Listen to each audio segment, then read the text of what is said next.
TGIF family, happy Friday and welcome to a very special edition of WWT Live. If you were with us Wednesday, you know what's about to go down. But if you are just joining us, you've tuned in for one of the most amazing shows in our history as we are about to rank the Four Horsewomen. This show is completely dedicated to four women who have changed women's wrestling as we know it. Where do you rank the Four Horsewomen? We find out next on WWT Live. Howdy, folks. This is Willow Nightingale, and you are watching Women's Wrestling Talk. I would love to wrestle with 10, 9, 8, 7, 6, 5, 4, 3, 2, 1, 0. Women's Wrestling Talk, the #1 women's wrestling network on the planet.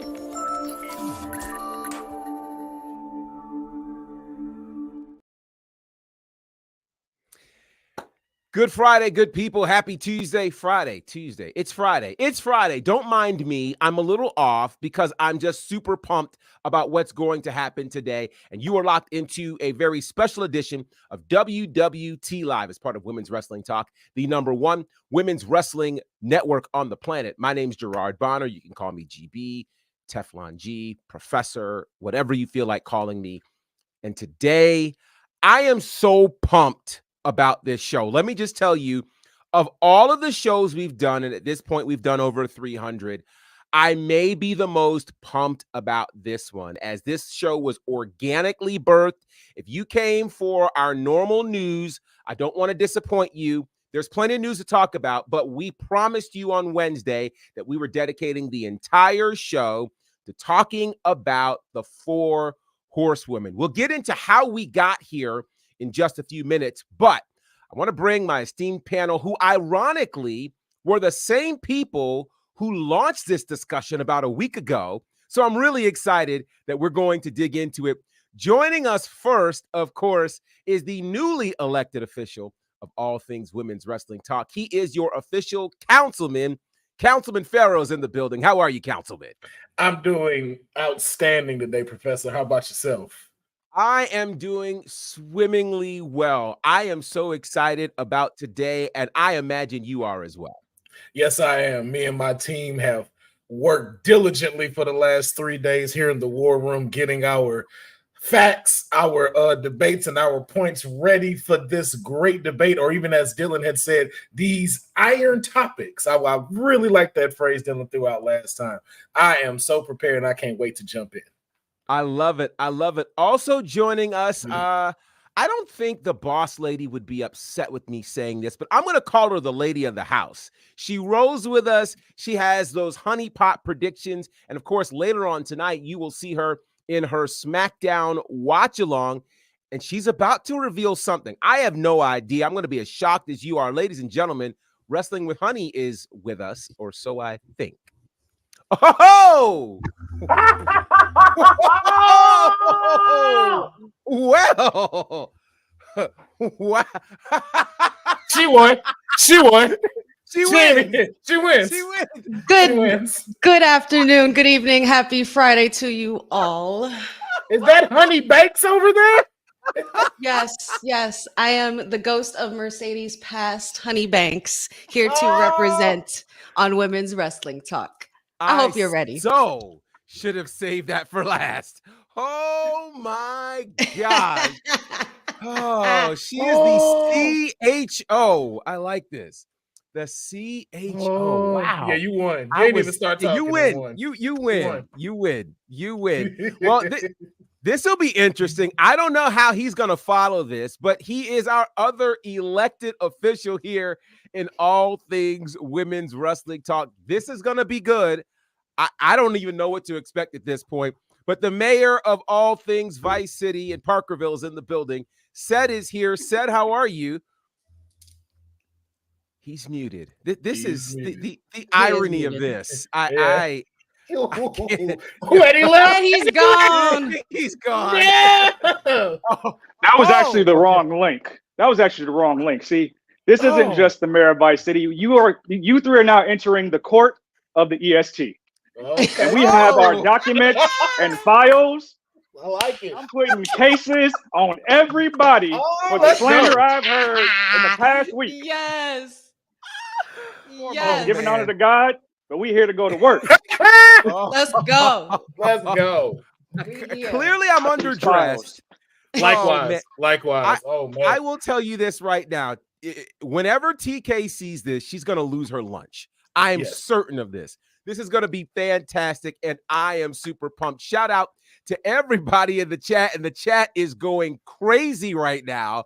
Oh, my gosh. Let's see. Jeffrey, good to see you. Matt, as always, a pleasure. Dylan says, put the timer to 60 minutes and let's begin. Well, I'm looking. Trust me, it's going to be great. Happy Friday to you, special little nobodies. Dylan, yes, she is the queen bee of WWT. I love it. This is not honey. This is honey Mone. Yes. That's their Mercedes. What is that they say about imitation? It's the sincerest form of flattery. You know? I love this. This is great. This is great. People are speechless. Meanwhile, said they're loving your getup as well. West Side said, I love this. Dylan says, Honey Banks sounds like the bastard child of Phil and Vivian Banks. Oh, yes, said did come dressed for the occasion. Oh, my God, the panel went out for this one. Yes, we did. This is, it's a rare moment, but I am severely underdressed, and it's okay. Right. I Seth is looking like Ghost from Power. Oh my God! What it is previously on WWT. Yes. Totally that. Oh, this is great. This is great. So let's just kind of, for those who are unfamiliar with how we got here, it was exactly a week ago where we were on this show, and the comment came from Mercedes Mone that she was the greatest women's wrestler of all time. That sparked a debate where I believe our own Honey said that she wasn't the greatest of the Four Horsewomen. That led into a discussion that, quite frankly, Dylan thought was going to turn into the first 3-hour episode of WWT Live.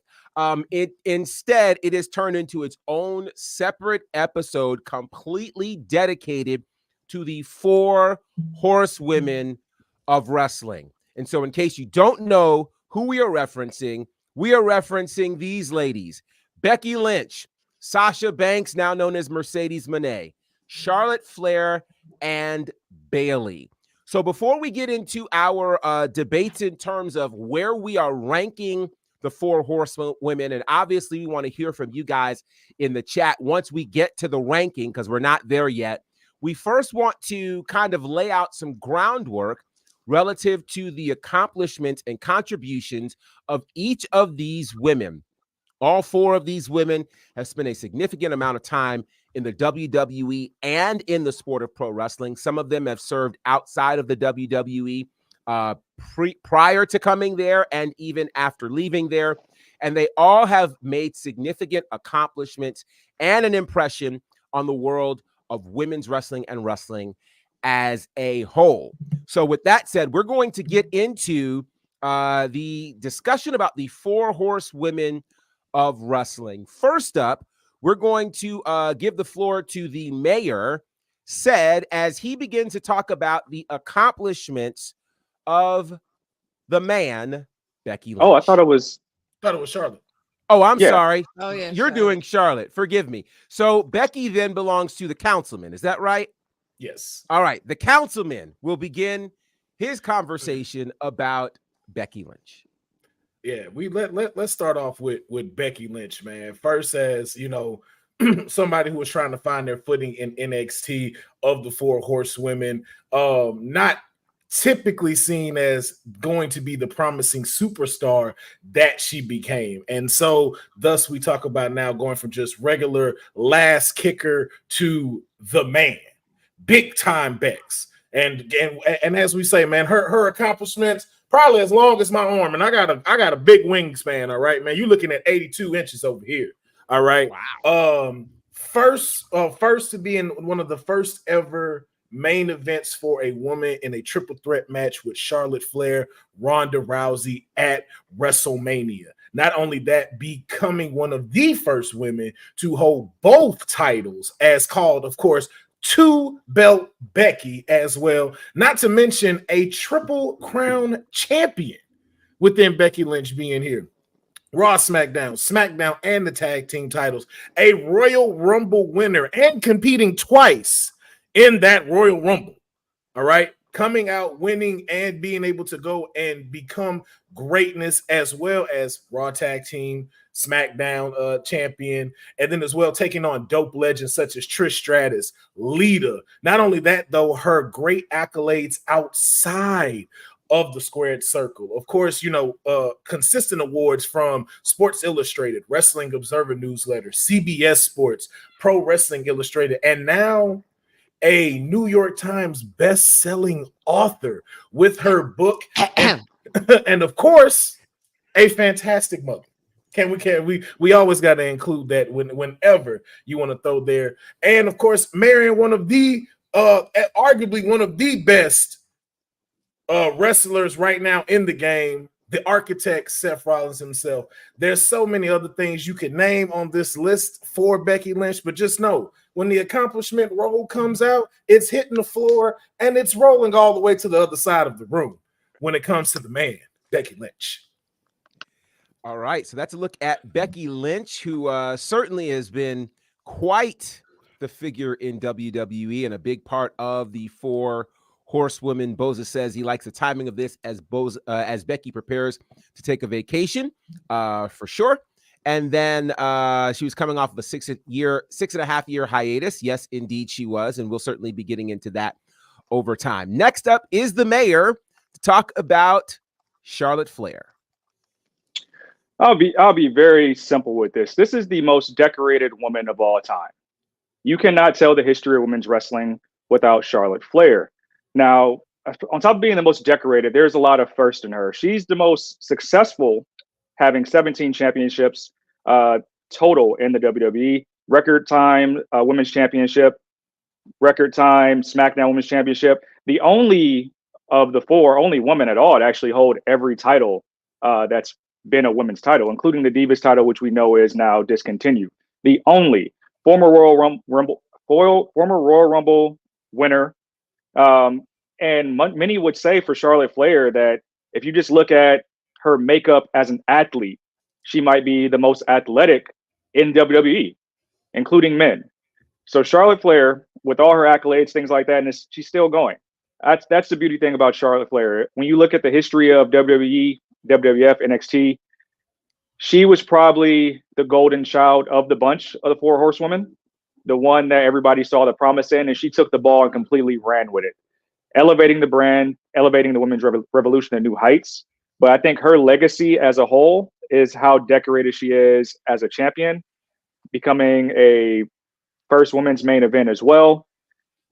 Charlotte is absolutely probably the best of the past decade, I would say. I think she won PWI's Woman of the Decade in the 2010s. Speaks volumes to her career so far. All right, there's our conversation about Charlotte Flair, who Jeffrey did mention is the last to hold the Divas Championship. That's correct. The inaugural Raw Women's Champion. That is also correct. We'll talk about some more of her accolades a little bit later. Next up is Honey Mone. Talk about Bayley. I think this is great, being that she is my best friend, So Bayley won the hearts of millions and millions and millions of fans, especially via NXT, with her hugger persona. I would call it the John Cena-esque gimmick of NXT for young girls. And inspired lots of young girls all around the world. She's actually been in Match of the Year. She's dominated in NXT takeovers. She is a multiple-time champion. She's a 2-time Slammy winner, 2-time Raw Women's Champion, 2-time SmackDown Women's Champion. One of those reigns, which had lasted 380 days, which ties her with Mommy Rhea Ripley, which stands as the longest championship in the championship's history, which is awesome. She's also been 1-time NXT champion, women's tag team champion with Moi, 2 times. And we also have Money in the Bank winner, Royal Rumble winner, first Triple Crown, and first Grand Slam winner as well. Not to mention, she shook the world when she completely changed her gimmick from the Hugger Bayley to this Bayley that we know and love now. Well, and not so much in the beginning. She completely chopped her hair off and busted those balloons, which I quite thoroughly enjoyed. That's a look at Bayley, and that, of course, leaves Sasha Banks, aka Mercedes Moné, who debuted back in 2010 in the wrestling business, but found her way into WWE in 2012. An interesting link between all 4 of these, which I will get to, is they all started in WWE right around the same time, 2012, 2013, which I think is interesting. But for Mercedes, she was involved in a lot of firsts. The inaugural WWE Women's Tag Team Champion alongside Bayley. She was the first woman, interestingly enough, along with Charlotte, to win PWI Feud of the Year, and that was in 2016. She also was with Charlotte, of course, to be the first woman to main event a main roster WWE PLE with Hell in a Cell in October of 2016. But then you go back a little bit further, where she and Bayley were the actual first women to main event any WWE PLE, that being Takeover Respect in 2015, where they had an Iron Woman match, 30 minutes long as the main event, which up until that point served as the longest women's match in WWE history. Pretty impressive. She also, alongside Bianca Belair, were the first African-American women to main event WrestleMania. And then when she left the WWE, she went over to New Japan Pro Wrestling, became the IWGP Women's Champion. So you can see here during the pandemic, she was a tag team champion alongside Bayley. And that tag team actually was very, very decorated, and a lot of people loved on her, including PWI, who named them the Tag Team of the Year in 2020, which is wild.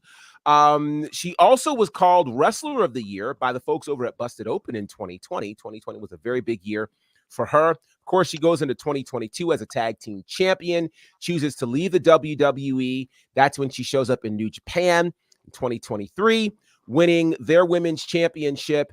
And of course, from there, she goes on to debut in AEW as Mercedes Moné and is now the TBS champion, becoming the only woman in wrestling history to hold championships in New Japan, AEW, and the WWE. This is the life, just a little bit anyway, of Sasha Banks, aka Mercedes Moné. So that's a look at all 4 of the 4 horsewomen, a very brief look at them. We will obviously get into some other factoids about them as we proceed. But now what we're going to do as we take a look at these amazing women is decide, of these 4 great women who have changed wrestling as we know it, how do we rank them? Who is the greatest among the 4 horsewomen? That is the real question on the floor here today. And so what we're going to do is start with our number 4 ranking, who each of us thinks is number 4. Obviously, number 1 being the top, then 2, 3, and 4. But we're looking at the number 4 person on here, which I already know whoever it is amongst the 4 of us is going to cause great debate.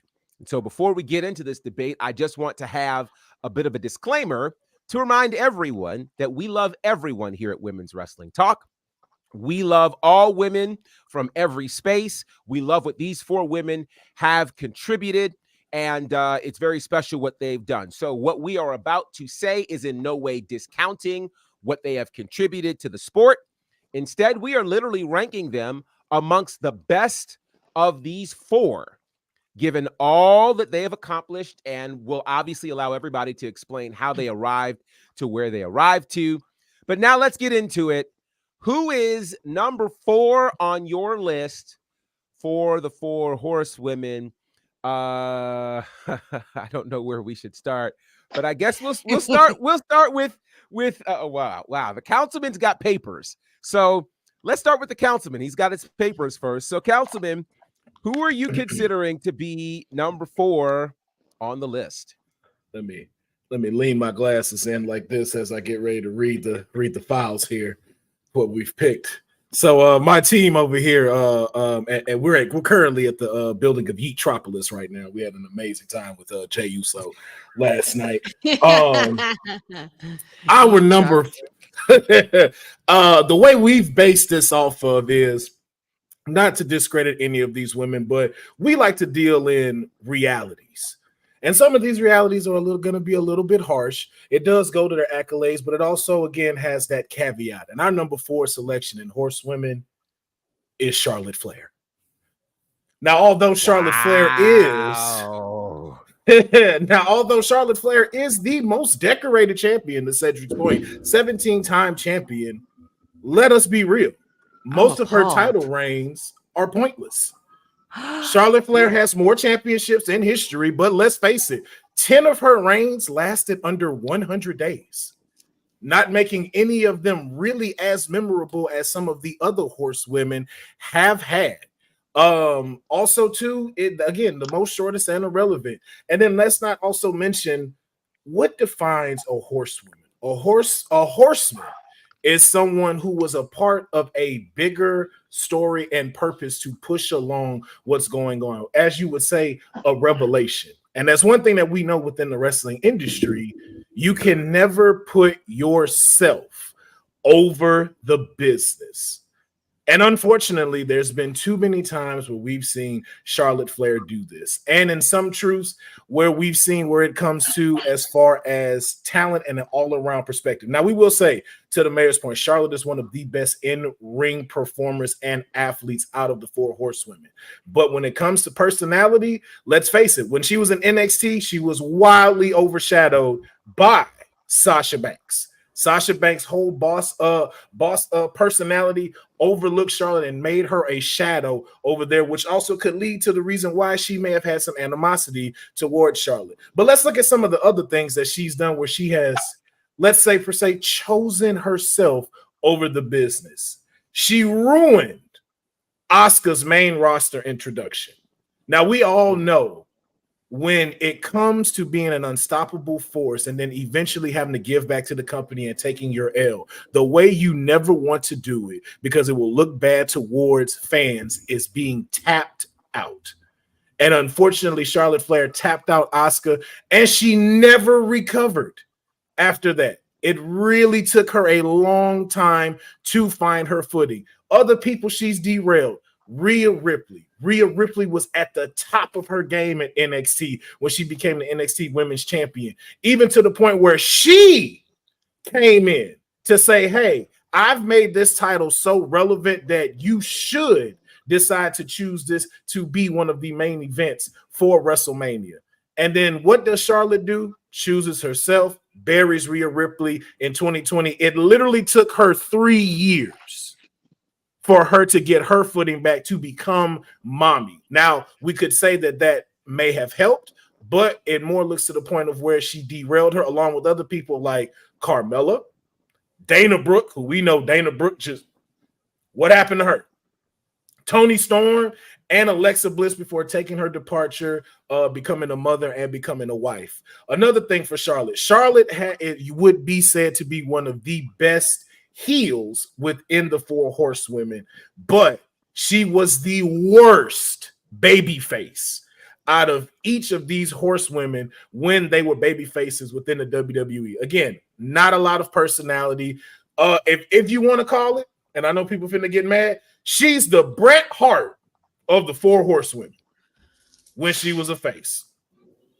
You can do with that with what you will, but that is why I put Charlotte as number 4. You can be decorated, you can be shiny and bright, but as soon as you start playing with that toy, it breaks and crumbles and it's hollow on the inside.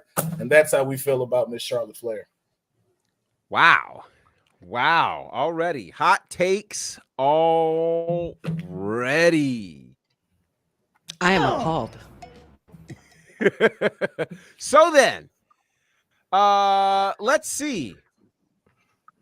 Said, who is your number 4 on this list? You have a very puzzled look right now. I just don't know why Bret Hart had to be slandered here. I don't know why we had to do that. We Yeah, what did love Bret Bret do? Hart. If I Bret could, did nothing. Bret if I did could- nothing to be bandied together with Charlotte. I'm Ric Flairing right now on Bret's career. That's what I'm doing right now. That's what I'm doing. Wow. That's another topic for another day, though. I'm sorry, man. I did not mean to interrupt. Wait, hold on. Dylan made up an interesting point. He said we need to go to the chat after every member speaks. I like that idea. I like that idea too. So let's do that. Let's do that. What are your thoughts on the councilmen labeling Charlotte at number 4? Let's see what we have. Jeffrey says facts. He's believing with that. Craving Saba. I love Charlotte, but I've been giving her the side eye since she wanted the Ronda match instead of Sasha back at Mania 38. I hoped in hopes to main event, but she didn't. Let's see. Special Little Nobody says, how much say-so did Charlotte have in the booking decisions? We may or may not ever know that. Objection. Did Charlotte ruin Asuka's main roster run, or did Vincent K. McMahon ruin it? We still don't know the answer to that one. Eddie says, Asuka still hasn't recovered yet. I would agree with that. I'll use the AFP, the Australian Federal Police. Let's see. To be fair, Charlotte was the one that benefited from Asuka's undefeated streak ending. That's true. Let's see. Charlotte Flair did not take a lot of pinfalls in multi-person matches. She was protected. Charlotte as a face never worked. I agree with that as well. And is that Charlotte's fault? No, it was Vince's. Thank you, Councilman. Right, Councilman. She was the worst face. Charlotte was just getting her feet as a face when her injury happened. Let's see. Oh, wow. This is a Councilman Stan account from now on. All right. They like you, Councilman. I like Thank this. you. Cedric looks like he's got his own power spinoff show. That's hilarious. The wrestlers don't control the outcome of matches. I don't know about that, Special Little Nobody. No. I think And they can sway some decisions, and they control Yes, they can. their ending. They control their endings because they'll tell them to work on what will the finish be. And so for the Asuka Charlotte match, you could have ended with anything else, but you decided to end it with her tapping out, knowing that was going to make her look very bad. very, very interesting. All right, Said, let's go to you, sir. Wow. Who do you have as number 4? We knew this was going to be spicy. It started off spicy. Who is number 4 on your list of the 4 horsewomen? I echo a lot of the councilman's sentiments, and I will be thinking of you come election season later this year, sir. But with that being said, I cannot put Charlotte at number 4. Simply off the accolades alone and what she means just to the brand, being somebody that they continuously trust to carry the ball. It's not her fault if she fumbles the ball. We have to put some blame on Vince and booking. So for that alone, I think she deserves to be higher in the rankings. But I do agree with a lot of your points. A lot of them. She is definitely the spoiled brat of the 4 horsewomen. But to that, I will say that Bayley is number 4. And I can make a significant argument that Bayley is the best wrestler out of the 4, that she does more to build up the division than the other 4, as far as trying to elevate people opposite of her and bring about feuds and rivalries that we wouldn't get unless she advocated. But the accolades alone, she is the longest reigning SmackDown champion, carried the pandemic era opposite of Charlotte, first ever women's tag team champion. But she's always been, I guess, the unsung hero of the 4 horsewomen. For that alone, I put her at number 4, which is not a bad thing. I still think you can't tell the story of women's wrestling and this evolution that we've gotten without Bayley. But when I look at impact and the rankings, and I know Bayley's story isn't complete yet. We have this title reign right now, but out of the 4, I put her at number 4. I am appalled. I'm just completely appalled at all these takes. But you know what? It's opinion. It's opinion. I'm not going to knock you for your opinions. I respect your opinions. Yeah. Doesn't mean I necessarily have to agree. Yeah. Professor had to jump out, I think, and deal with a couple of things. So I would like to just say, so until he gets back, we'll have, because I know chat comments are still going in, we'll move straight to Honey Banks, and we'll let you go ahead and go with who do you rank at number 4 in the horsewomen? contrary to what all of you awesome viewers may see, the person that I am in I guess you could say cosplaying as today is my number 4. That is Professor's back. He's muted. Okay. There you go. Hold on. I didn't know I muted myself. Go ahead. So I want to go quickly because I know you said Bayley on this list, Mayor, and I want to make sure we go to these comments here because this is going to be interesting to see what they have said. Let's see what they said. Jeffrey's funny. Honey is not liking these takes. I think that's hilarious. Bayley's been a strong advocate for the women's division. She is the unsung hero of the Four Horsewomen. She's only in her second reign. Just because Charlotte's daddy is the GOAT doesn't mean that what she's done isn't the greatest women's career ever. And let's not forget, Charlotte isn't doing this for her. She's doing it for Reed. I want to say, well, and to that though, I don't know how that particularly sways anything in here. Not to be funny, but yeah, I don't, Asuka, Sasha, and Bayley were the MVPs of the pandemic era. Charlotte won the NXT title, dropped it, and the next night challenged Asuka for the Raw Women's title, then got written off TV for 6 months. All right, so Mayor, you said Bayley.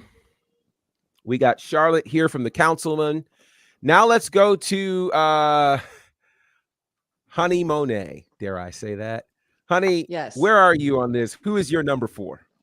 As I was saying, contrary to what the viewers might see and to what you guys might be seeing here, regardless of who I'm cosplaying as, this woman is still my number 4. My thoughts have not changed on the matter.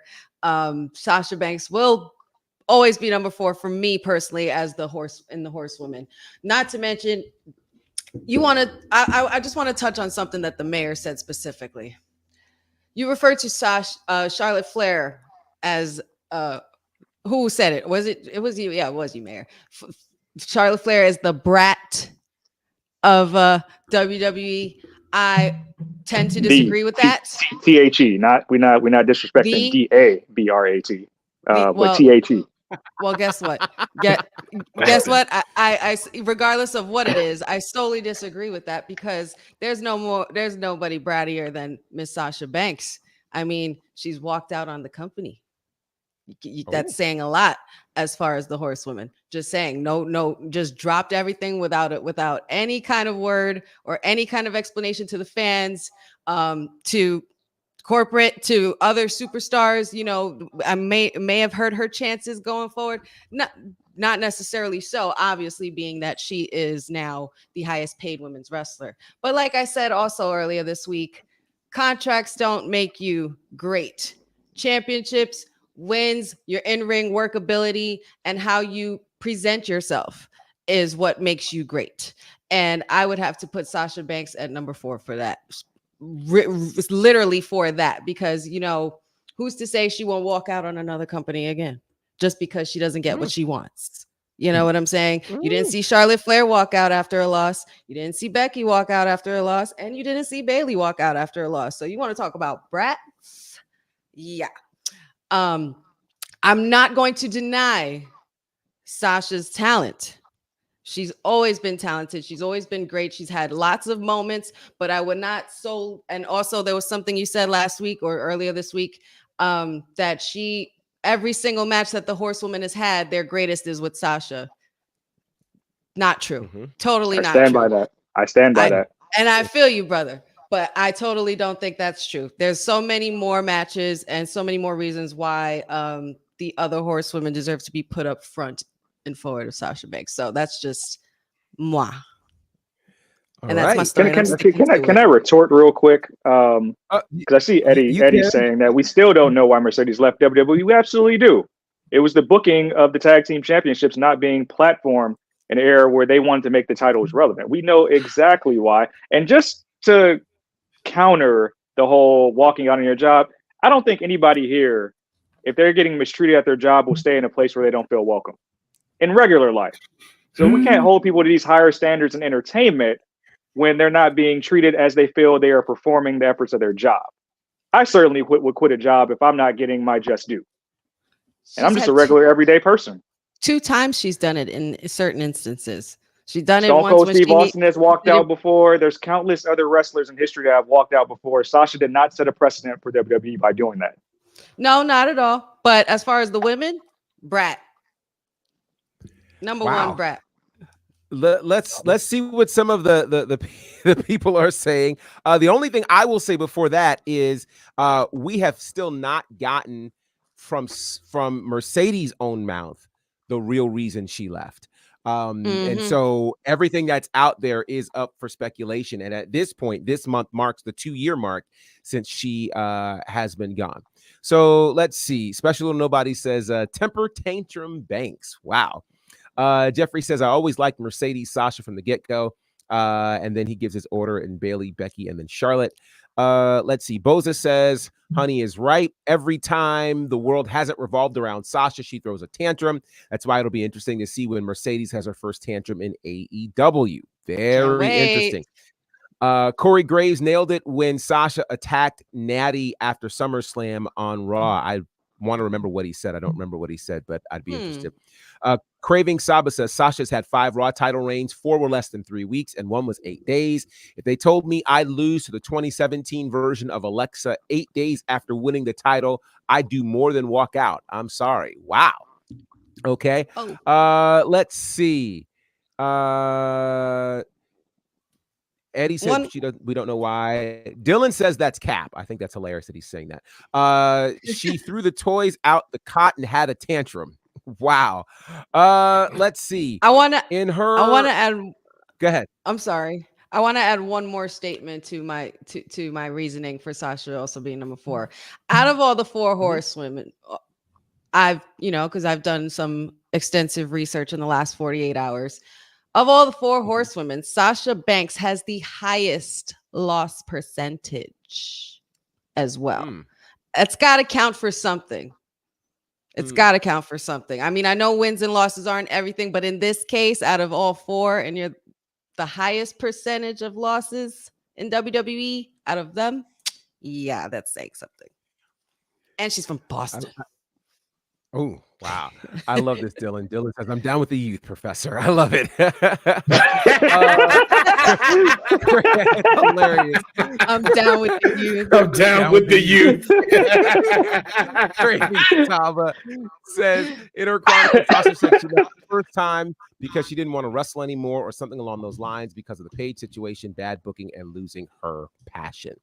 All right. So let me get to my number 4 on this list, which, by the way, everyone's arguments are extremely compelling. And I will tell you, for those who don't know me, well, if you've been around here any amount of time, you kind of know how I think. But in terms of how I look at this, I really took a look at kind of stats, qualifiers, what made one rise above the other. And again, as I said, this does not nullify any of the accomplishments of any of these women. But since we have to rank the 4 of them, for me, number 4 on this list, Mercedes Moné, aka Sasha. And let me explain why. Yes, she has been involved in a lot of firsts. And I think it's interesting that a lot of the accolades that some of the other women had were with her, whether it was Tag Team of the Year with Bayley, Feud of the Year involving Sasha, involving Charlotte, even Match of the Year involving Bayley, multiple times being the first to main event a PLE. But there were certain things that the other 3 did that she didn't do in a wrestling context that matters. Now, if we're talking about mainstream success, okay, she'd certainly be higher on this list than number 4 in terms of people being able to recognize her outside of the wrestling world. But inside the wrestling world, there's something that there are 2 specific things that the other 3 horsewomen did that she did not do. All 3 of the other horsewomen were ranked number 1 on PWI's now 250 list, at one time 50 list, another time 100 list. So Bayley, Becky, and Charlotte were all number 1 on that list. The highest Sasha ever got was number 2. That was in 2016 behind Charlotte Flair. That's the first thing. Mm. The second thing, all three of these other women have won the Royal Rumble match. Yes. Sasha did not. And Mhm. what's interesting is Charlotte didn't have an opportunity really in those first 2 years because either she was out or she was a champion and she wasn't allowed to be in it. So if you go through order, Asuka wins in 2018. Becky, who's super hot, wins in 2019. 2020 is Charlotte. Now, during all that time, the first woman in there was Sasha Banks. For a long time, Sasha Banks had the record for the longest amount of time spent in a Royal Rumble match. But then, of course, we get to 2024. Bayley finally wins her Royal Rumble match, ends up taking the record for the longest amount of time in a Royal Rumble match at 1 hour and 3 minutes. And so, again, the things that Sasha has done, a lot of them are the same as the other women. They've all been champions. They're all Grand Slam champions. They've all done that. We could talk about how long they held titles and things like that.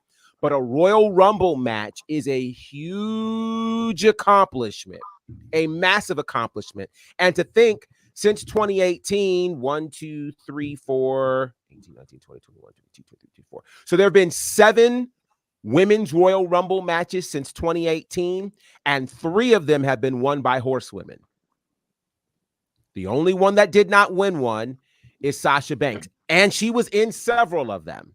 So while I do think it's a significant accomplishment that she's the only woman to win championships in AEW, New Japan, and the WWE, we have to acknowledge that winning a women's championship in all 3 of those organizations and a men's championship in all 3 of those organizations holds different weight, simply because the AEW women's title and the IWGP women's title are not nearly regarded as high as the WWE women's championships. Had she won, say, the TNA women's championship, that would hold a bit more weight.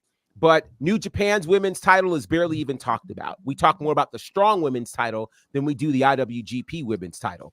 And the AEW women's title, again, we kind of know the history of that. That's not, and this isn't even a hot take, that's not even really the number 1 title over in AEW. It's a TBS championship at this point. And she just won that title earlier this week. So I would have to say, among all 4 of these horsewomen, Sasha Banks, for me, is number 4. That's my take. And I was almost convinced to move her up higher, but when I thought about the fact that she did not win a Royal Rumble match and her other 3 did, and she was never ranked the number 1 woman in the world, it goes back to something that I said, I think even last week, that she's never been viewed as the one. And some won't like this take, but it's true. Outside of WWE, and I will argue even TNA, what your accomplishments are as a woman don't mean as much because the titles in TNA and WWE seem to have a lot more weight on the women's side than in AEW and New Japan. And I'm sure somebody will get upset with that, but the facts are what they are. You could argue that the TNA Knockouts Championship has held a lot more meaning since its inception in 2008. And I think there's been a lot of work done to make the WWE Women's Championships mean something with great matches and great exposure and all those types of things. But yeah, of those 4, and for the reasons I've stated, Sasha Banks, Mercedes Moné at number 4 for me. Let's see what the people have had to say. Let's see. Jeffrey says Mercedes also didn't win Money in the Bank too. That's correct. I don't remember if Charlotte ever won Money in the Bank. No, she hasn't. Charlotte has not. I didn't think Charlotte she did. I didn't, but she has won a Rumble. She certainly has.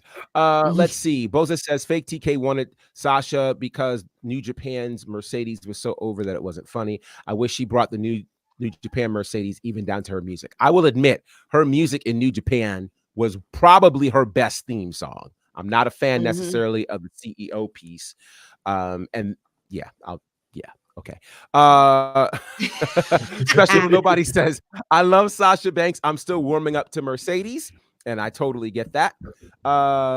Let's see. Nobody, to be fair, her injury, she was still figuring out who Mercedes Moné was. And I will also say this too, for me, this ranking could change in 5 years. I'm just saying that. For me, it could change. Because if we did this in 2019, it would be different for me than it is right now. All right. Yeah. So with that said, 2 votes for for Sasha at number 4. Bayley and Charlotte's also being mentioned at number 4. All right, let's go to number 3, who we have on here at number 3. And once we're done with all of it, then we'll just compile it and we'll tell you what we've collectively come up with. All right, same order. Councilman, who do you have as number 3 on your list? Now listen, we had us an extensive file here on Charlotte Flair, picking her at number 4. But when I tell you the number 3 spot, we had books that we had to compile to get ready to make number 3 for this one. And that is someone we were just discussing, Miss Sasha Banks, aka Mercedes Moné, as well. Now, 3. Okay. I have her at number 3. Now I have to say, as y'all have said, when it comes to this, her calling herself the boss and the CEO, I always like to reference things. If I have to say, she is the Donald Trump of business decisions when it comes to these horsewomen. God damn it! This first the Bret Hart. Now you gotta throw Trump in this. Come on, yeah, we out here. I gotta give my comparison. I need to allegedly. Let's face it. Sasha Banks continues to always have better runs in more underdeveloped houses. In NXT, that's when we had the best Sasha. Just like the best Mercedes Moné right now, like as you said, currently was in New Japan. Right now, we're not sure what this AEW one's going to do. And her main roster run was more than lackluster. Now, you can blame that to booking. You could blame that to wanting to put more of the golden child up. But when you have it, that becomes undeniable. As you can see with the Cody Rhodes, as you can see with the Drew McIntyre, as you can even see with one of the horsewomen, Bayley. When you have it, it will shine out if you have patience. But she never really gave us that spark like she had in NXT. Let's face it, as far as championship runs, she was not a great women's champion. Although you can hold those titles, all of your titles, when your first defense came up, you lost. And it has to say something about you I forgot who wrote it in the comments, but it has to say something about you if they are willing to give it to a 2018 Alexa Bliss and saying they don't have the confidence in you to hold the championship. And let's really face it, her title reigns were like when she had the tag team championships and it fell off her waist. She just doesn't know how to hold the championship up when she gets it. All right. Wow. Not finished. I'm not finished. We got some more. Some of the best rivalries that could have came never came. It was like every rivalry she had that was good gave us blue balls. She had time where two Bayley rivalries could have been great, and it completely just became a lackluster thing. Let's not forget when they had the whole counsel with Dr. Shelby for them to be better friends. And I'm sorry, you couldn't have done a better job than Kane and Daniel Bryan when they were tag team champions, and you didn't. It just made it weird, awkward, and eventually WWE dropped it. Let's also go back to her and I believe Bayley are the only two to have factions. And does anybody remember Team Bad? Ugh. It's okay if you don't, because it spells out what that team was. It was a bad faction. She wasn't even the leader in it. She was supposed to be the boss, but you're not the one in charge. And then you have Naomi, who's still trying to find her place, and Tamina. Who is just, I'm not even going to go there because I will give Tamina her thing. She crawled so the tribal queen Nia Jax could body slam and walk. So I'm not going to be mad at Tamina, but you already know it. I'm not going to bash her or anything like that. But even in that case, when it was, and this was during the time of the women's revolution, the time for you to establish yourself as one of the great factions, and it just never came to be. Now, a lot of people like to say she was also part of the best of the pandemic era with the tag team titles, being the inaugural tag team titles. That's a damn lie. You didn't even have a division made yet for you to call yourself the best. And if we're being honest, I believe someone said in the chat as well, the Iconics should have been the first women's tag team championship. But though we know Miss Sasha Banks is a little BRAT, they decided to give it to her and Bayley first because they are best friends and not even really a tag team. So how does it make the women's tag teams look?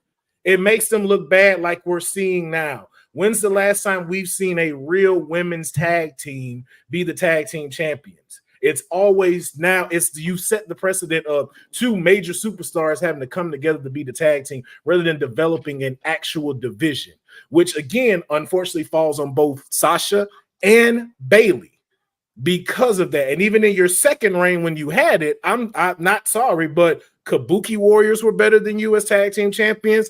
Alexa Bliss and Nikki Cross were better than you holding the WWE tag team champions. Loved when she was dressed as Buzz Lightyear. All right. And then again, what we just talked about, the unprofessionalism of walking out. Now, again, I understand to the mayor's point, when you have to take too much shit, you want to run. But we all know in WWE, there is a time where you go high. There's a time where you're going to have to go low, and you're going to have to allow others to go over you. And unfortunately, when you're not the one, it is not just Vince's fault. It is not just creative's fault that you are not booked in the way that you should be. And you walking out during a live taping of Monday Night Raw, your match is up in 2 matches, and you leave and say nothing. I will hold you to the same standard that I hold CM Punk. I don't respect you. You took your ball and you ran home and you put yourself over everyone. You have no idea, just because, again, you are upset, how much money you could have cost WWE if they could not have pivoted for that match. And imagine if USA really wanted to see that match and then you're not there. What could have happened to the contract? What could have happened to these other WWE stars? Cutbacks could have happened. You did not care. You did not care about your fellow people in the locker room or behind in other scenes, and that's what makes me look at you very unprofessional. And then another thing, too, if we're just being honest, Sasha does not bet right on herself. Now you're in AEW. Let's face it, AEW's women's division is a complete mess. As we just said, your women's title is less irrelevant than the secondary title in the women's division. And if I'm being honest with you, every title Sasha Banks holds, you've never brought it to a prestige like a Gunther did with the Intercontinental Championship. Not comparing and saying of men, but it's like, yo, when Sasha Banks had these championships, I never saw no one go like, yo, I have to beat her and end this title reign like a Roman Reigns had. She's never had that whatsoever. And the same thing with the New Japan, to the professor's point. If it was TNA, if you would have built up the Raw or the SmackDown championship and really gave yourself a great run, we could call you somewhat of the greatest of all time. But you're not. You haven't even won the Royal Rumble. And then also, too, yeah, besides with the whole besides with the Bianca Belair thing before that, you were never prioritized in main events. And also, I'll say you never main evented any of the big four until that. Every other time you didn't even have a singles match until you faced Bianca Belair at WrestleMania. Majority was either in tag team, triple threats, or 6-man tag matches.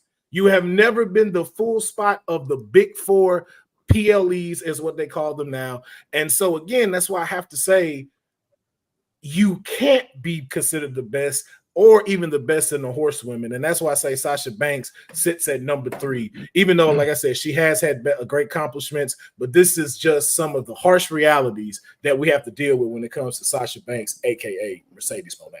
It sounds like you're pivoting, Councilman. You want to pivot that to that sounded like a number 4 to me. Right? Like, that sounded like a number 4. Well, all right. Well, so just, my bad. I just want to say the only reason why. Oh no, go ahead. I was gonna say what I should have done, and I apologize, but I'm gonna do it now because I didn't even realize the time. Is I didn't put time limits at all on our explanations, and so snap. I should probably do that just to keep things moving. So my apologies to everyone. We're gonna kind of pick things up a little bit. So we're gonna put a 2-minute cap on each of these, so we can roll through, and then we'll kind of really debrief a little bit afterwards. So. Number 3 for you, Councilman, is Sasha. All right, let's get your number 3, Mayor, and your 2 minutes begins now. We don't need 2 minutes to belabor this in the essence of time because we are already 55 minutes through in what should be an hour show. So what we're going to do is outline my number 3 very simple. There is a popular world champion who has a famous quote that said, "Belts collect dust." So I have to look to your impact. That person was Floyd Mayweather. If TK was here, she'd have a terrible Floyd Mayweather comparison to make, like she always does. Charlotte Flair is my number 3. All the accolades in the world do not speak to her impact as a champion and what she's done to push the division forward.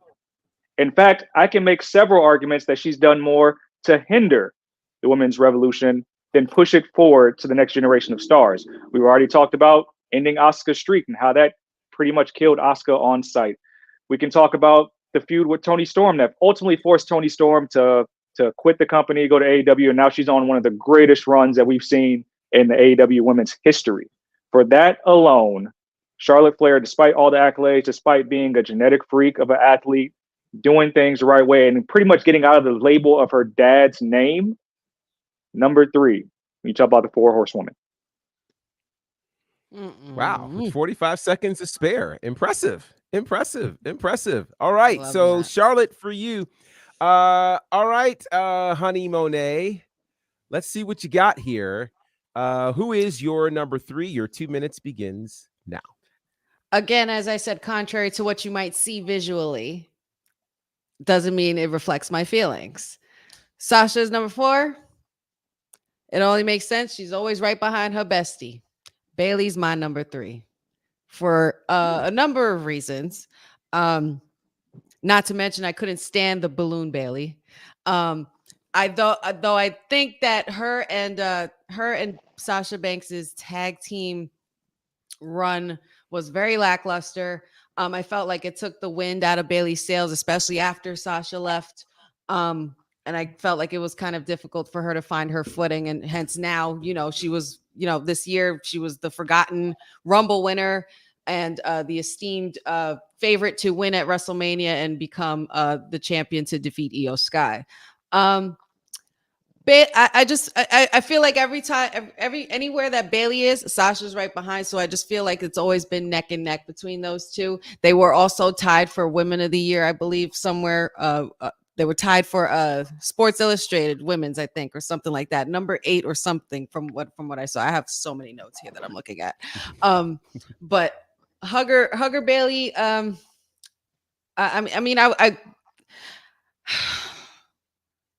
She did so much for the division as far as what it meant to the fans, and I give her that.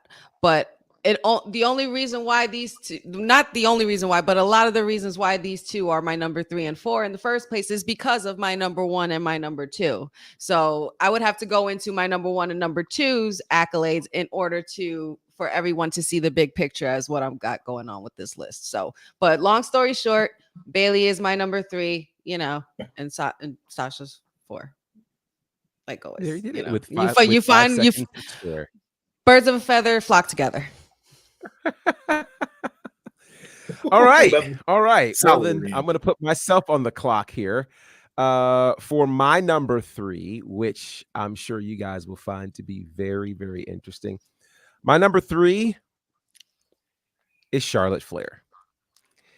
And the reason for Charlotte being number 3, certainly, again, on paper, what she has accomplished is significant.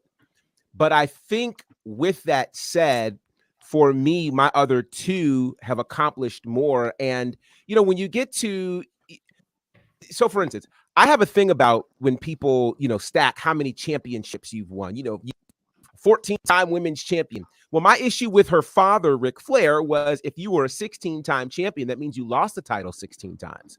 To me, I find it more significant that you have a lengthy title reign and what you do in the process of all of that. I think Charlotte obviously has topped a lot of lists. She's been viewed really significantly. But for me, most of Charlotte's great accomplishments came early in her career. So we're not seeing the kind of longevity. 2016, by all accounts, was Charlotte's year. She won championships. She was ranked number 1 on the PWI 50. All of the places called her the Women's Wrestler of the Year, but she never got back to that. Some of that was because of injury. Right now, she's out because of injury. And some would say, well, you can't count injuries against them. Well, all 4 of these women dealt with significant injury during their reign or during their time where they had to be out. And so the question then is, what is it that keeps you relevant? And I think for Charlotte is still living off of what she did in 2016, 2017, and the aura that people have built about her being Ric Flair's daughter. So for me, based on all of the things, again, that have happened across this entire 10 to 12 year run for the Four Horsewomen, Charlotte Flair is number 3. All right, let's go to the chat here because the chat has a lot to say. Boza agrees with the mayor. Charlotte has had the belt a lot. I would say 1 or 2 of her reigns have been meaningful. Who is Charlotte Flair without the gold? We will never know. And I think that is an equally important argument. We got to know who all of these other wrestlers were without gold. If Charlotte's not around the title picture, what is the story around her? And that's the question. Jeffrey, I like how Seth has his picks short and sweet. Hey, that's a segment on the socials for Honey. Short and sweet. I like that. Yes, it is. Let's see. If nobody puts Charlotte as number 1, I might burst a blood vessel. Well, I don't know what to tell you, kind sir.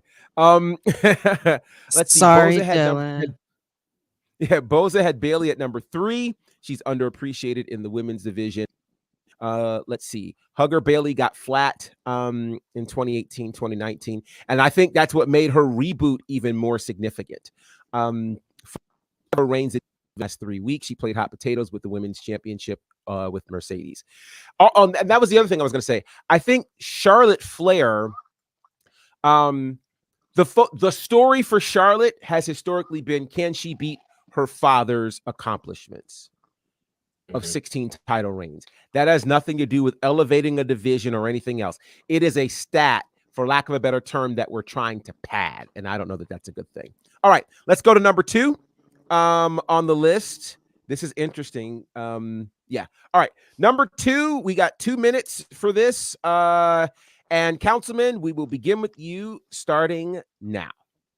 All right, let's do it. My number 2, gonna keep this simple. My number 2 is the man Becky Lynch. And I know that just got y'all really tripping on who is my number 1, right? Becky Lynch, although she has accomplished a lot, let's keep it real.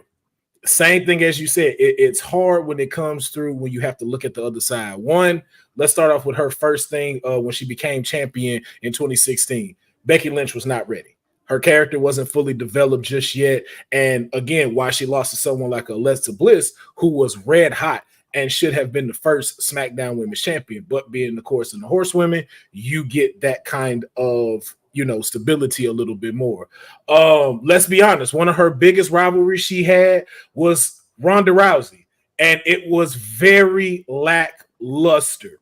Although she was the first one to head up the triple threat of WrestleMania for women, we all know, and we can all say that was a boring match. That match was not a great match, and we all know it. It was history breaking. Same thing with Sasha. Being a part of the first one doesn't mean it was great.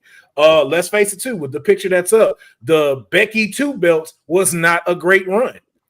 The title reign ended at 42 days. It was and it was a terrible start going against Lacey Evans, then dropped it to Charlotte Flair. Again, it just seemed like them trying to find a way to make this work, and it didn't really come together. As well, burying Shayna Baszler. How do you tap out a MMA experienced combat fighter? And of course, we've seen Shayna Baszler whole lure never really recovered. Another thing, everyone loves her as the man. It is a great thing. But it came from a botch job with Nia Jax. So it's just straight luck. And I think big time Beck's heel run was way better than anything she's done face-wise.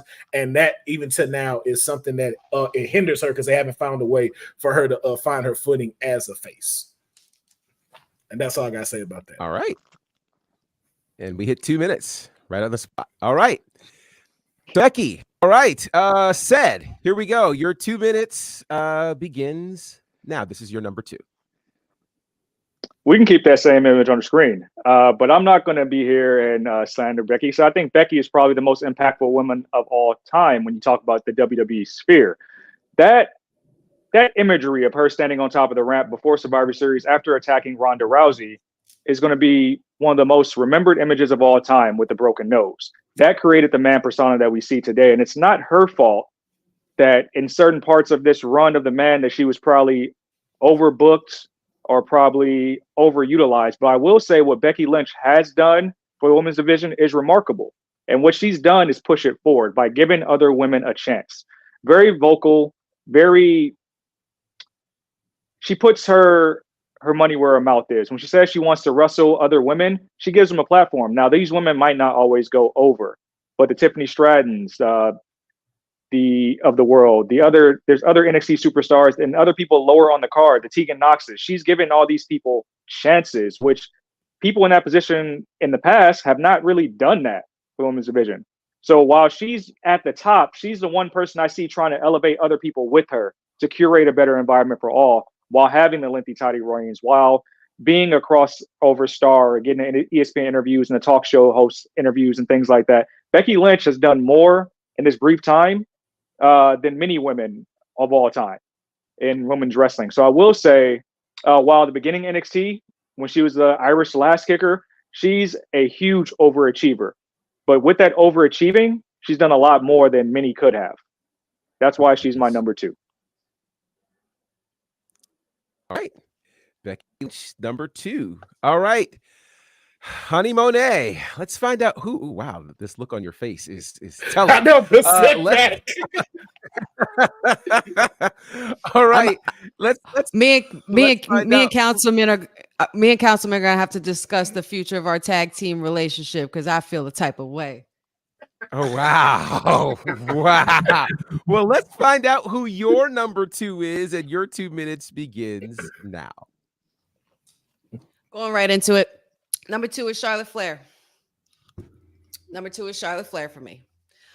Charlotte has, I would say, probably one of the most unique roads to the top, I would say. You know, considering that she did survive under being under the pressure of being Ric Flair's daughter and finally removed herself from that.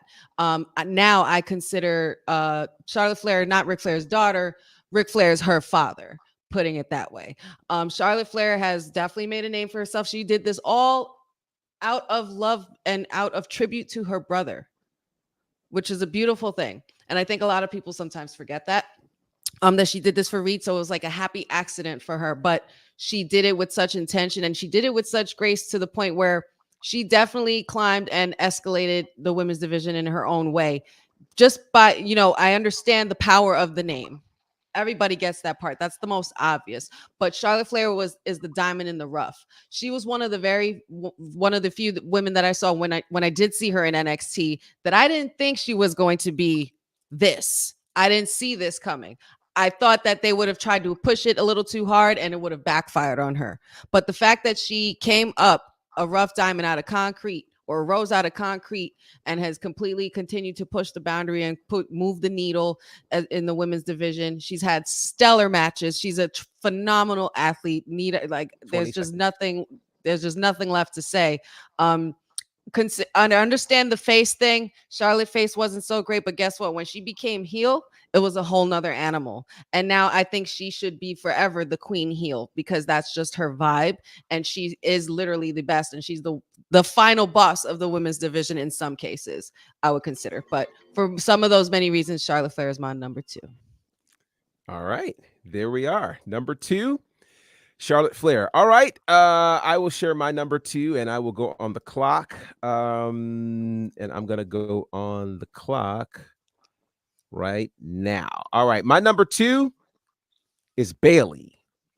I think time is a big thing for this. Bayley, for most of her career, in comparison to the Four Horsewomen, has often been considered last. She was the nicest of the bunch, the last one called up to the main roster. But, one of the things that happened in both NXT and on the main roster is we got to see her grow. And we got to see her grow in some big, big ways. When she made that decision to cut her hair and stop being Hugger Bayley, it changed the trajectory of her career. She went on to become the longest reigning SmackDown Women's Champion at 380 days, the first woman to be a Grand Slam champion, the first woman to be a Triple Crown winner. And so we start talking about trust and value and what people trust you with. Think of this. WWE trusts her to be the first woman to hold all of those championships. That says a lot about her. But I think what says a lot that most people didn't talk about is the fact that she was the first woman to defend a championship in Saudi Arabia. That's massive when you consider how women were viewed in Saudi Arabia, that initially they couldn't even take women over there, and all of the things that women had to go through and adjust. The first woman to defend a championship says that she was the woman that was put on display for them to be able to say, hey, young girls, pay attention. This is the one. I will also add to that I think her recent groundswell over the last year or so, from leading Damage Control and ensuring all of them did well, not just putting others over, but really championing their causes, is why I think here we are in 2024, Bayley as a Royal Rumble winner, Bayley as a WrestleMania winner, Bayley as my number 2. All right. So let's see what you guys out here in these chat streets have to say. Boza says Becky was number 1 for me, and we'll get to I don't know where she lies yet. Vince put Charlotte onto the scene. The punch from Nia also put scene. Okay. Irish last kicker was my favorite. Becky, Honey is going to get some gifs out of this show. I am certain of that. Honey with that look on her face. She didn't like that wardrobe. I love this. And let's see. I only put Becky ahead of Bayley because Becky is a better promo, in my opinion. All right. And it's insane how long Bayley has been with WWE, and it took till this year that she was able to stamp her ticket to Mania via the Rumble and win at Mania. To that end, I would say sometimes things are slow cooked. I look how long it took for an R-Truth to get his WrestleMania moment. Sometimes it takes you a while, but when you get there, you're able to stay there. And I think Bayley has done that. And right now, of the Four Horsewomen, she is one of them that has a championship. Shoot, if we had done this show last week, 2 of the 4 would have had a championship. This is actually pretty interesting to see that. All right, time to get to our number 1. And I'm really, really interested in this one. Really interested to see how this lies. All right, 2 minutes for the number 1 pick for everyone, and then we'll come back and tell you based on everybody's how this all has landed. All right, Councilman, who is your number 1 pick? You got 2 minutes starting now. Let's go ahead and put that picture back on up, buddy. Let's go ahead and go do that, man.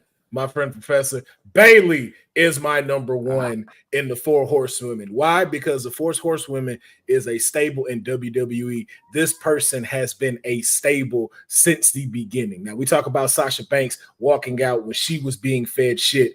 Bayley the same way, but still stayed 10 toes down. And as you just said, Professor, waited for the slow cook to have her moment. Now, you talk about people being put over. Yes, Becky has put people over recently, but Bayley has been advocating for the women's division for years, even when she wasn't put in. No one has put anyone better over than her with Damage Control. Io Sky a champion. Kabuki Warriors back being a champion. Dakota Kai being the most relevant, now the leader of Damage Control.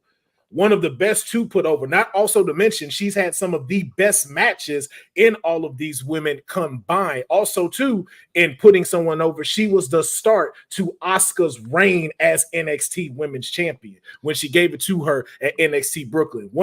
A part of one of the best matches of all time with Sasha Banks at NXT Brooklyn and in the first ever women's Iron Man. Also, too, she is the people's champion of these horsewomen. Why? There's no nepotism to like a Charlotte Flair, Mercedes Moné, Snoop Dogg's cousin, Becky Lynch already having her stake within the division. This was coming from a fan to now being one of the headliners at this current WrestleMania. Also, too, as a decorated champion, Grand Slam, Money in the Bank winner, SmackDown, Raw, NXT Tag Team, Royal Rumble winner, and now Women's WWE champion. One of the best heel turns of all the horsewomen. One of the best, and then only one to have the longest reigning title reigns, which would be, again, the SmackDown 380 days. That's all I'm saying. That's why she is number one. She has been a staple here for the division. All right, that's time. All right, so you've got Bayley as number one. Oh, this is going to be fun. All right, Mayor, it's on. I feel like I got to go last because I'm the defense here of the slander. I need like 5 minutes. We'll have you last. We'll have you last then. Honey, you got 2 minutes. You're on the clock. Here is your number one starting now. I will happily state my number one because y'all already know it's the man, Becky Lynch, the company woman, the company's mom, the company's man. Okay, she's taken this women's division by storm from the beginning, and you can never deny the fact that she came up as a super underdog, super overlooked, was able to come out of the dirt and make something of herself every single time. She was putting women over early in the NXT days, even when she didn't think she was. Because if you read her book, which is actually freaking epic, and which is why she's another reason why she's my number one best-selling author out of all of them, you can't really top that. Becky Lynch has definitely made a name for herself. She's a total package. She has promo ability. She has in-ring ability. She's not afraid of anything or anybody. And if she does get fed shit, she eats it up and she gets a new plate and she makes her own meal. Call it a day. There's the only woman that I know that could Beyonce the WWE, strong enough to bear the children, then get back to business. Okay. Back to business. Also win 2 belts, which I personally witnessed myself, which will always forever be stamped in my brain. You cannot deny that the man, Becky Lynch, has definitely made her way through and through. Going forward against Charlotte, against Bayley, against Sasha, against everybody else, regardless. And this is going to close my argument. And this is a real reason why she's my number one also. Because not only did I meet her and she signed my book and she complimented my hair and said my hair looks great, but she also, you let me know when your horsewoman favorite has had a moment with a big 3 in WWE. Cena, The Rock, and Stone Cold. Thank you very much. I would like to say Honey Monet is being biased because she met Becky Lynch. Just throwing that out there. No, I'm not. No, I'm not. That hair compliment goes a long way. You know it. It sure does. It does. All right. So the mayor wanted to be last. So I will go ahead and give mine. And I'll start right now. My number one is the man, Becky Lynch. To me, she is, of all 4 of these women, she has demonstrated the most complete package as a competitor. It's interesting because she had probably the longest layoff of any of these women at 6.5 years because of the concussion issue, and pretty much decided to quit wrestling and then decided to come back. And in 2013, started her WWE. Her initial run wasn't one that, most people talked about, but what she's gone on to do has been amazing. And it feels like every year she just gets better and better and better. Now, here's what's really interesting to me about her.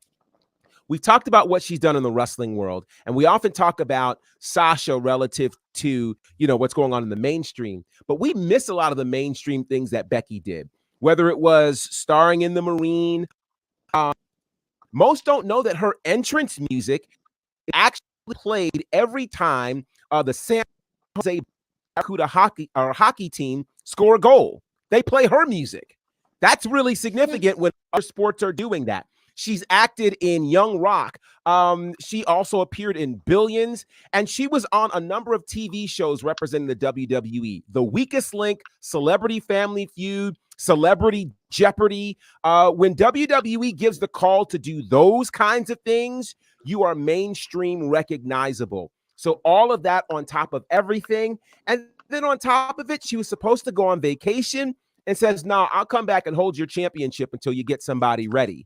She did the NXT thing. She did it all to me. Becky Lynch is number one on this with 4 seconds remaining. All right. Big time Bex. Baby. Okay, so this is where things are going to get interesting. Let's hear from the mayor. Said he wanted a little extra time. I will be nice. I will give him an extra minute. 3 minutes for the mayor. All right. Oh, he got a glass. Here we go. Oh, goodness.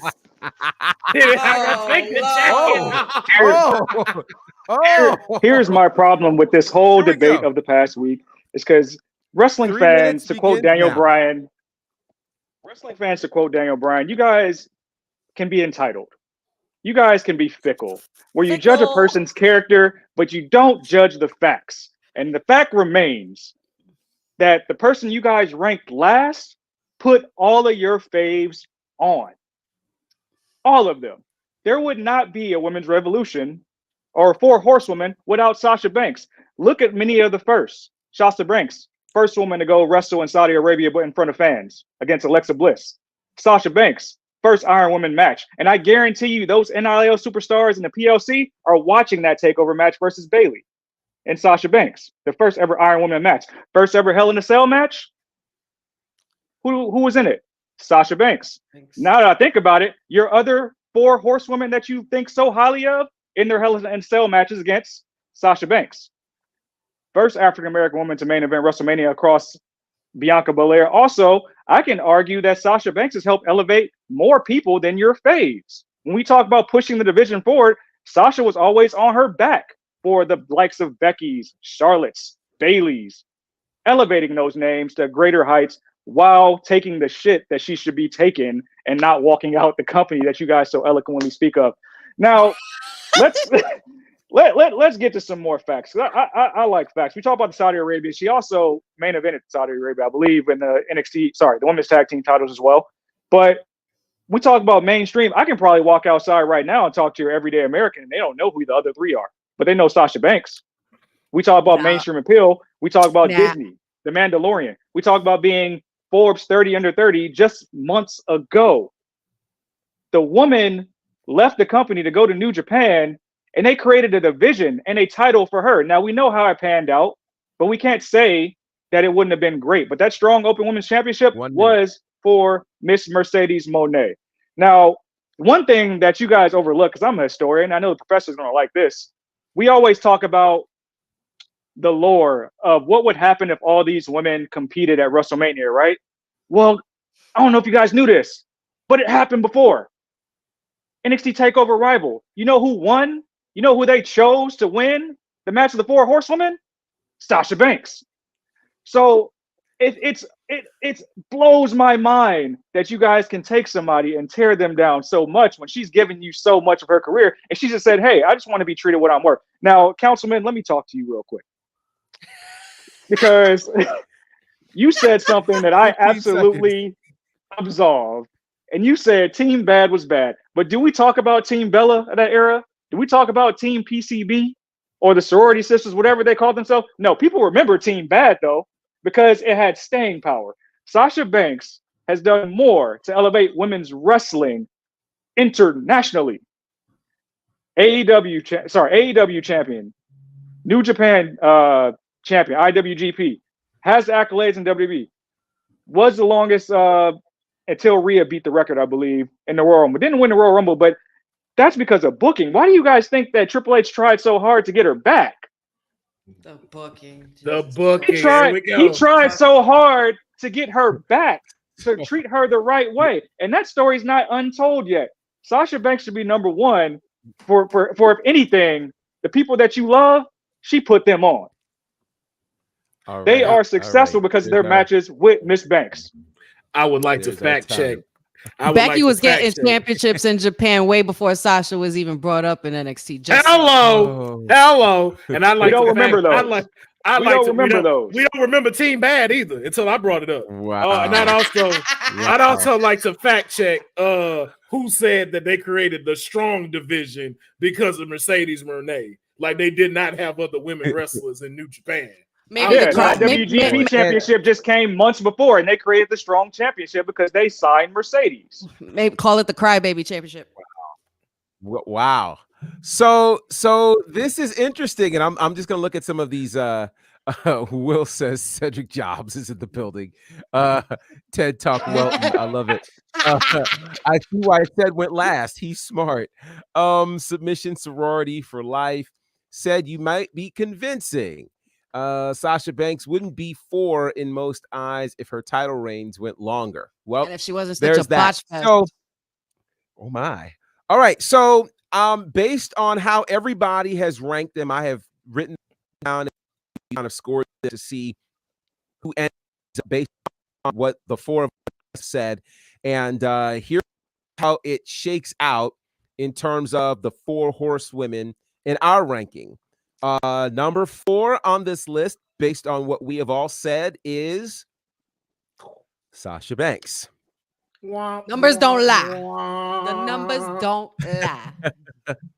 Number 3 on this list, and I'm sure somebody's going to have something to say about this, but based on what everybody has come up with and all the explanations and where they're paired, number 3 on this list is Charlotte Flair. I'll agree with that. Number 2 on this list, based again on all of our explanations and rankings, would be wrong. I was not like, her. Really? Sorry, okay, I was like, that was a joke. That was a joke. Okay. I was gonna say you ribbing us. Yeah, I was like, it's really Bayley. This one. Yeah, okay. Number two is Bayley, and of the 4 horsewomen as of right now, number 1 on the list is indeed the man, Becky Lynch. I hope you guys have enjoyed this very spirited discussion. And again, we honor the commitment of all 4 of the 4 horsewomen who have done an absolutely stellar job in really changing the face of women's wrestling. I mean, what they've done in the last decade, it's very, very clear women's wrestling would not be the same without the contribution of these 4 amazing women. So kudos to the 4 horsewomen of wrestling. With that said, here's how you can find us and tell us your takes and what you liked and what you didn't like. Councilman, how can the people find you? You can now find me at Know Your Role WWT for these horsewomen to follow me for more of this, to just let you know why Sasha Banks is where she needs to be, Charlotte Flair is where she needs to be, and why this is, I believe, a solid ranking of the 4 horsewomen. I just want to say, even though I'm setting up people telling me to follow, I'd rather take this time to say shout out to Honey, shout out to the man, the professor. This was such a great debate. All of y'all brought so many great points, and I think it just really goes to show how great and how much of an impact all 4 have done to this industry. Yeah, absolutely, I agree. Said, how can the people find you? I'll take this time to not promote myself, but I will actually continue to promote who is actually the rightfully number 1 horsewoman by talking about my other client, Miss Jada Parker, who will be at NXT Battleground in just another week, said that she actually studies The Boss. She said she loves studying The Boss on Booker T's reality podcast. You know the podcast, but that's just another tea leaf for you guys to do your little rankings in there. But I will take this time again, in all seriousness, www.shop.com. W24 is the code. Sea of Blue come June 9th. Get those Lola Vice t-shirts. That's all I gotta say. And one question: what's Jada Parker's finisher? I don't know what it's called, but the hip thrust. What? Yeah. And who she be following? Yeah, she might want to go follow Becky instead. Maybe she get a better finisher. So she can do a half-ass rock bottom. Hey. I'm glad you caught it. I'm so glad you caught it, Cedric. Thank you so much. I'm so glad you caught it. What? Can we just talk about how bad the man slam was ever since she got it? And we finished matches like that? Oh man, yo. Even listen. She could do it in 30 seconds. Listen, no problem. It's nothing. Wow. The fact that people have to jump just to sell the man slam is a problem with it all in its own. Right. So funny. But that's another debate. We've already said our piece. We already said our piece. That's another debate. We said what we said.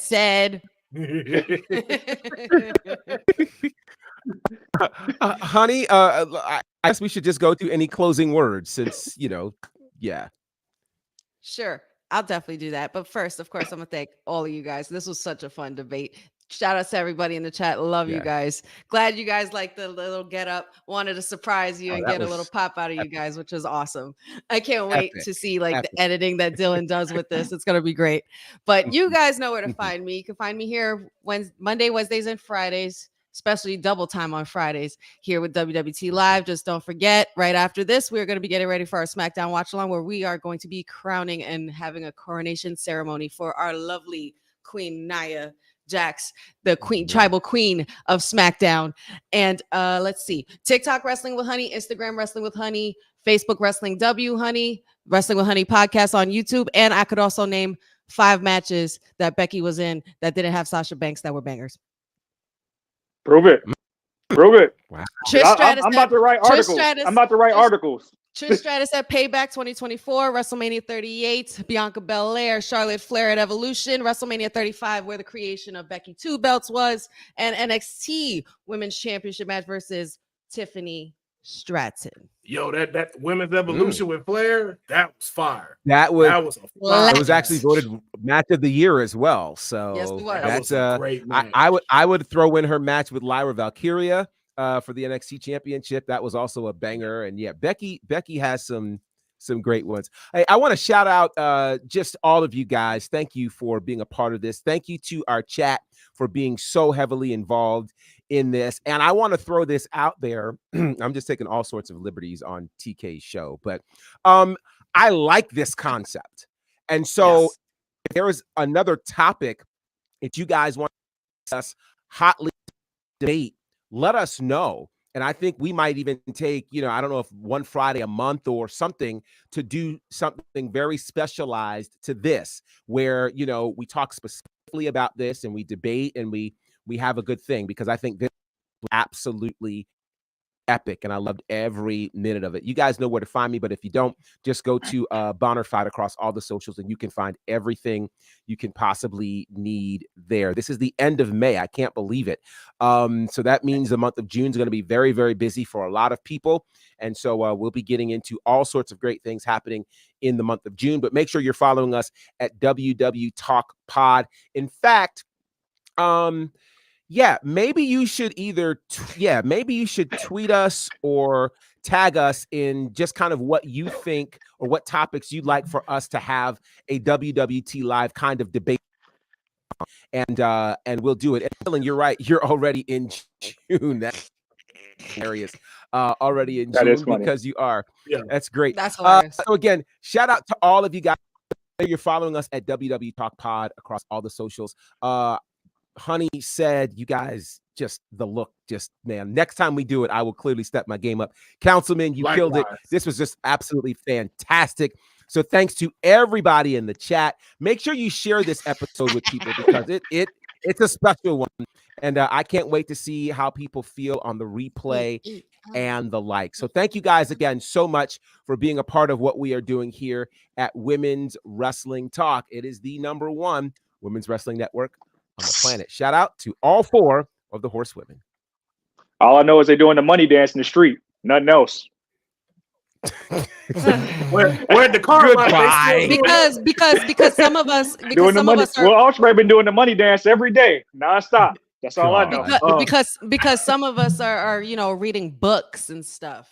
And also too, just for money purposes, Bayley is responsible for a 60% increase on all inflatable balloons in front of car stores for being the best hugger out there. So shout out to her. That's how you make money right there. That's fair. We'll see you guys next time. Thanks for joining WWT. Don't forget to like us on all social media platforms at WWTalkpod. Like and subscribe on all video and audio platforms like yesterday, my G. And check out our website at